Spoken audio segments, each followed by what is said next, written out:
bag that's over here. I feel like that one. I got one bag that's over here, then I'm gonna take these over there. Okay. Like there's a lot of yogurt in there, yogurt, all that stuff. And you want these Chanel, ravioli? you got a something coming, delivery coming through. So these, can I give you all these? Sure can. That's that. Let's switch. Y'all got ketchup.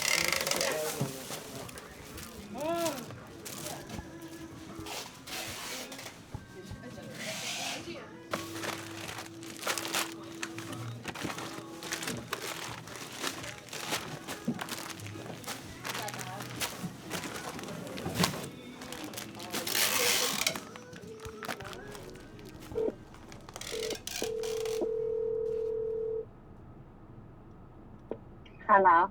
Hi, this is Sydney with Goodr. I'm just calling to let you know that I'm on my way with your free groceries. Okay, thank you so much. You're welcome. We'll be there shortly. Okay. Bye.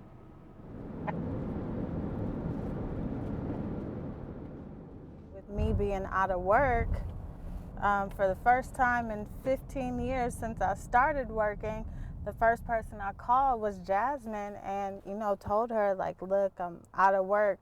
What can I do for Goodr? I'm willing to do anything. There was no question. She just told me, show up at this time and this day and go from there. Yeah.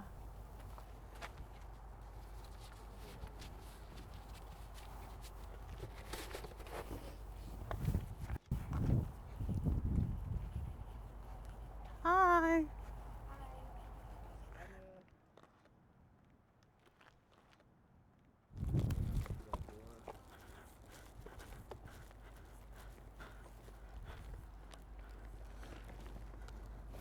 Man, oh, okay. Can you get the pizza box? Yes, ma'am. Okay. All right, let me take your picture and then you'll be on your way. Okay. 1, 2, 3. Thank you. Yeah, I've been laid off with no pay, and it's the scariest thing I've ever experienced in my life. I'm like, how am I gonna pay my bills? Like, what am I gonna do? So it's like I'm doing this to kind of float me by. I have money saved up, but it's like, it's really scary. So it's like I'm serving these people and I'm taking them stuff, but it's like I'm in need too.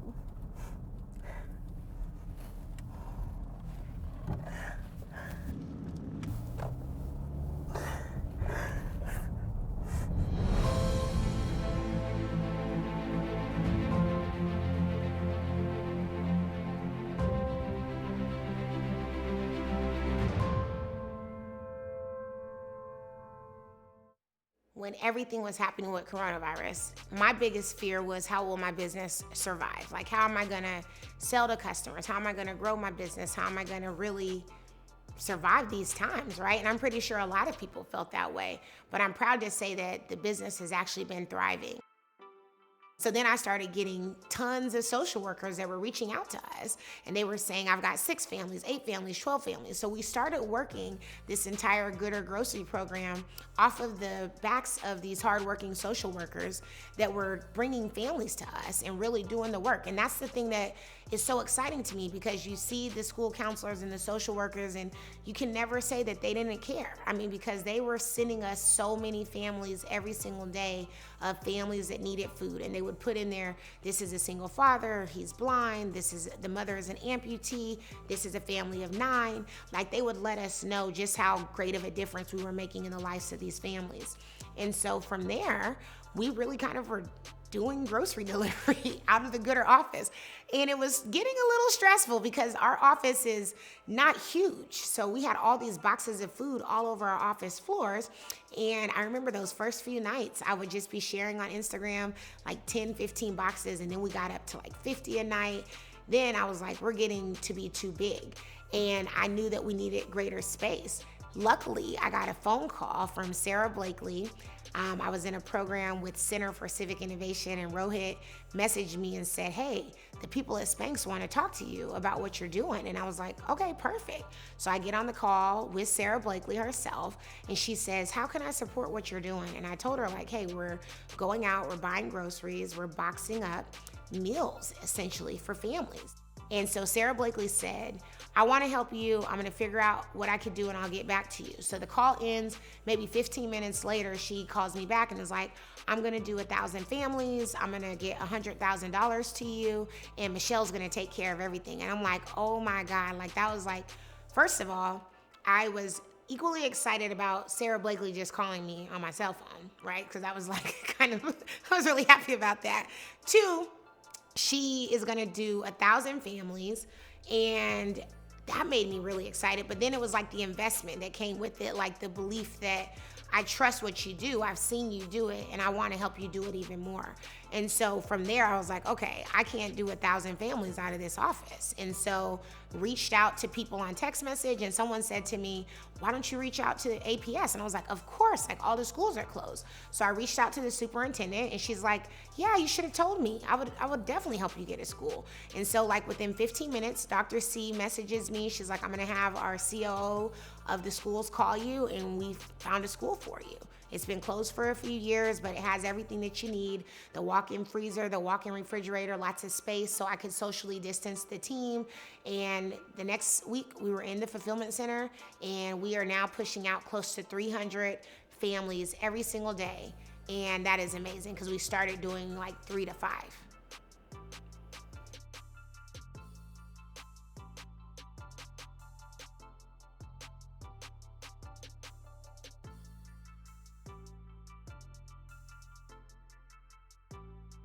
When we started this grocery program, I was very intentional in saying, like, let's get people meals. Let's get taco kits and taco seasoning and ground beef.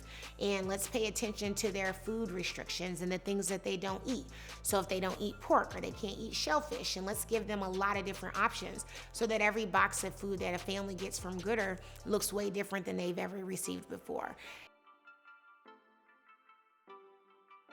After Sarah Blakely supported, about a week later, I got a phone call from Quality Control Music, and P and Simone and Tamika and the entire team over there. I had been working with them since about 2016 with Black Celebrity Giving. We had done a giving boutique together at Old Navy, where we literally let kids come in and go back to school shopping for free. So I've been working with them for a few years. And he says, I want to help 1,000 families. I want to give them diapers and formula and anything that they need. And I was like, perfect. So then they came in with another 100,000. And so we were able to, with Spanx and with Quality Control Music, those two combined, we did about 2,100 families with their support.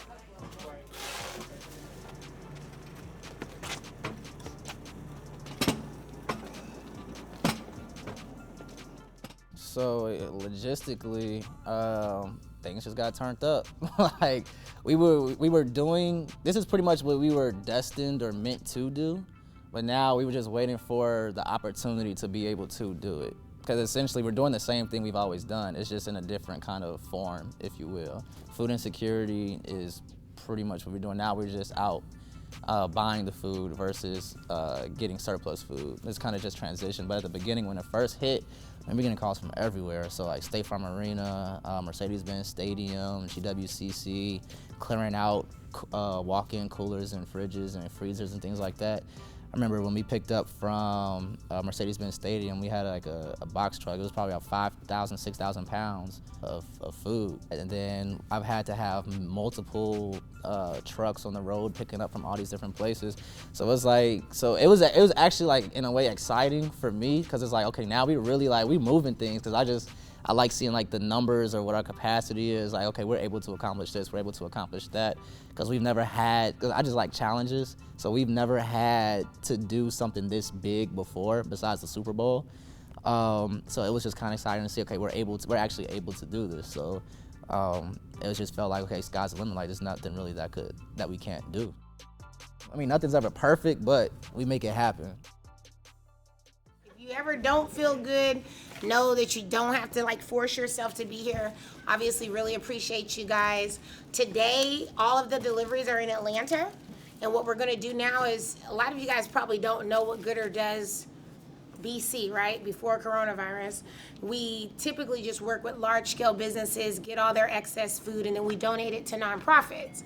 And so we really kind of pivoted to really make sure that people get food, because that is like our mission is to feed more, waste less. And so I would encourage you guys, definitely not to just work here, but to learn a little bit about what we do. So check out our website and really see who Goodr is on a regular basis. So we probably get 100 to 200 emails every day. So that's just emails, plus we get phone calls, plus we get DMs on all the social networks. So everybody needs food, so we really want to try and figure out how many people we can serve.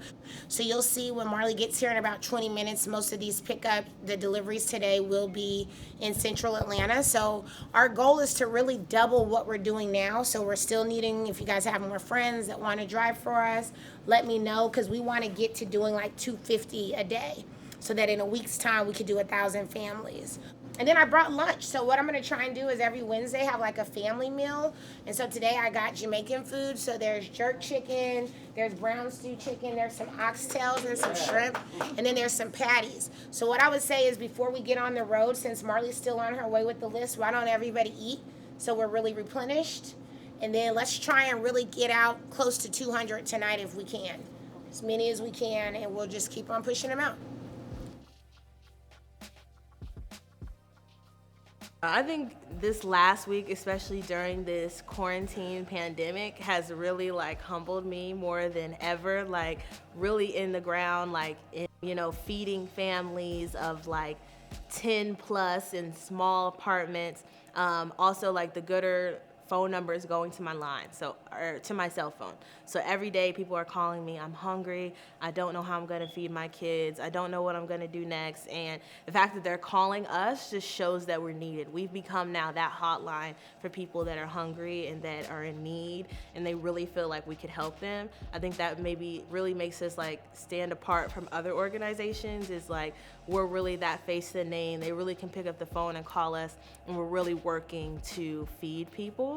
And also on the other end, the feeding and people, the emails and the texts, I didn't know how I was gonna eat this week. You guys helped me so much. My children, they haven't had good food. Also, we're giving people access to good food. These are the people that slip through the cracks, and so it feels good to kind of be in there and help in the meantime. And then I hope when we get through this, we can have the seats at the table where we can say, okay, this is what we saw, let's work together to make sure something like this never happens again.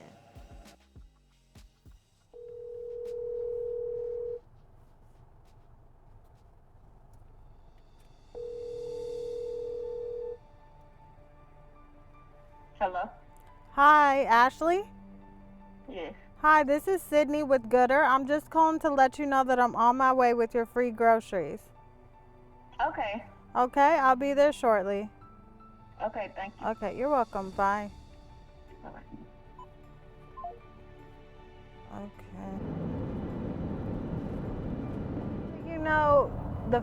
My first delivery last week, it was so heartbreaking. So I went to this apartment complex, and I passed the complex 3 times. And the reason that I passed it 3 times is because I'm like, this can't be open. There were more than 80% of the apartments in the complex boarded up. I'm like, there's no way there's people living here. And I turned back around and I said, okay, well, let me try and see, because it keeps saying this is the address. But I see, so many apartments boarded up. And I drive all the way to the back of the complex, and I call the people, and sure enough, they were still living in there. And it was just horrible conditions around them, but the family brought me so much joy. They were just the cutest kids, and they were so happy and so excited for me to be there. And I'm just like, this is what it's really all about. There's people living in these situations, in these conditions, and you just do not know what is going on behind closed doors and what people are going through during these times. It's just like there's so many people suffering, and so the fact that we can provide groceries, and not even just groceries, but just uplifting people's spirits, like, is priceless. My wish is just, with us doing these good deeds for other people, that these same people, they open their heart, and maybe they don't have that much to offer, but maybe they're also, paying it forward and doing good deeds for other people. The families that we went to last night, it was such a strong community there.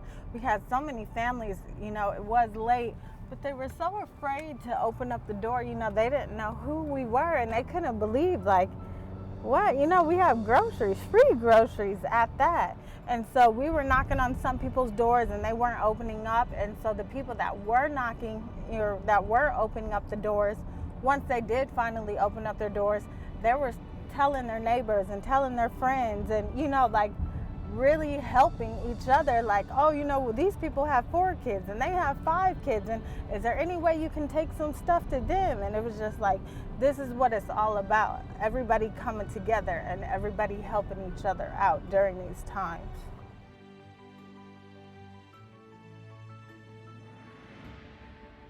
It's really fulfilling, and then especially during this time with so much going on and then being out of work, it's really like getting me through these tough times, like still being able to do what I love. Because even when, even before coronavirus, I was still doing a lot of volunteering with Goodr and Jasmine's other companies. And so it only felt right to still do it now, because it just brings me so much joy.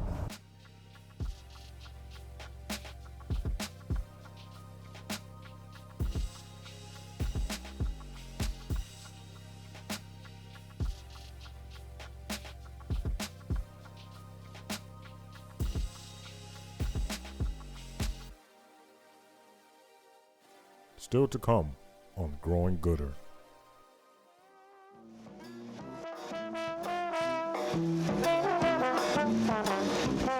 Check this out, we about to do this getting ready.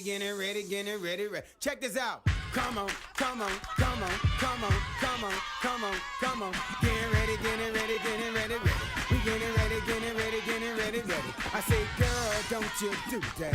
I say, girl, don't you do that. I say, boy, don't you do that. I say, boy, don't you do that.